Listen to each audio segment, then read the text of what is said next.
40 litre total mixture হচ্ছে 40 litre. হ্যাঁ, ওর মধ্যে কে কত আছে?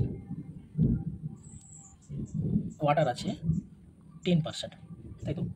ওয়াটার আছে 10%, আর মিল্ক আছে, মিল্ক কত হবে? যে কোনো জিনিস আপনি আপ 100%। তাহলে এটা পুরোটা 100% যদি হয়, ওয়াটারটা যদি 10% হয়, মিল্কটা হবে 90%। এদের রেশিও টুক করে বের করে নাও, 1:9 বেরিয়ে গেল। 1:9 টোটাল কটা পার্ট আছে এখানে? 9 কে 10, টোটাল 10টা পার্ট আছে। তাহলে 40কে 10 দিয়ে ভাগ করে দেবো। 40কে 10 দিয়ে ভাগ করলে কত হবে? ভাগফল 4। 4 × 1 আর 4 × 9, তাহলে 4 আর 9 4 36। তাহলে ওয়াটার কত আছে? 4 লিটার, আর দুধ কত আছে?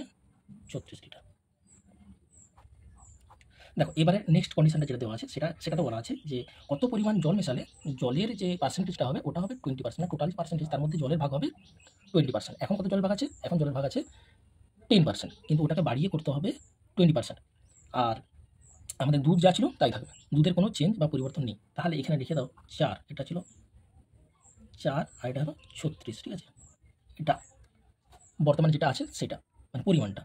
এইবারে নতুন যে পরিমাণটা হবে সেটাতে কি বলছে না, দুধ জল হবে 20%, আর দুধ কত হবে? কোনো জিনিস আপনি কত? 100%। যদি 20% জল হয় তাহলে বাকি কত পড়ে রইল? 80%। 80% হচ্ছে যে দুধ, এদের রেশিও বার করে 2:8, আবার কেটে দাও 1:4। এইটা হবে নতুন রেশিও। এই রেশিও অনুযায়ী আমাদের পরিমাণটা ঠিক করে নিতে হবে। দেখো এই রেশিওর জন্য বসে যায় পরিমাণটা। যদি এই রেশিওতে যায় আমাদের তো একটা তো কারেকশন আছেই যে এইটা কনস্ট্যান্ট থাকবে, এইটা কনস্ট্যান্ট থাকবে। তাহলে এটাকে যদি আমরা কনস্ট্যান্ট করে নিতে পারি, এইটা কত গুণ করলে এই রেশিওতে আসবে? দেখো 4কে কত গুণ করলে 36 হবে? 4 × 9, এতে আমাদের 36 এসে যাবে। তাহলে এটা তো আমাদের জানা নেই, এটা তো জানা নেই এর সঙ্গে এইখানে কত আসবে এটা তো আমাদের জানা নেই। কিন্তু রেশিও যদি আমি ব্যালেন্স ঠিক করতে চাই, তাহলে একে যদি আমি 9 দিয়ে গুণ করি, তাহলে একেও আমি 9 দিয়ে গুণ করবো। তাহলে আমাদের রেশিও ঠিক আছে, মানে 20% যে রেশিও, সেই রেশিওতে ফির বসে যাবে। আর এই 36টা যেহেতু একটা কানেকশন পেয়ে গেছি যে 36টা চেঞ্জ হচ্ছে না, তাহলে 9 4 36 তো আমরা পেয়ে গেলাম এখানে। একে তো আমরা চেঞ্জ করলাম না, কিন্তু আমার রেশিও ঠিক আছে। আর যদি আমার রেশিও ঠিক থাকে তাহলে একে যদি আমি 9 দিয়ে গুণ করি, তাহলে একে আমি 9 দিয়ে গুণ করবো। তাহলে 9 কে 9, তাহলে এই রেশিওর মধ্যে 20% এর রেশিও বুঝে গেল। 20% রেশিওর মধ্যে এটা চলে এলো। আচ্ছা এখানে কত আসছে? 36। এই যা ছিল তাই আছে, কারণ আমরা 36টাকে ওই ভ্যালুটা কনস্ট্যান্ট রাখার জন্য 36 করেছি। আর একে আমরা 9 দিয়ে গুণ করেছি, কারণ আমরা রেশিওর গড়বড় যাতে না হয়, রেশিওর ব্যালেন্স ঠিক থাকে, তারা একেও 9 দিয়ে গুণ করেছি। তাহলে নতুন যে মিক্সচারটা হবে তাতে পরিমাণে কি দাঁড়াবে? এটা তো 36 থাকবেই। 36 সঙ্গে 9 যোগ করলে কত হচ্ছে?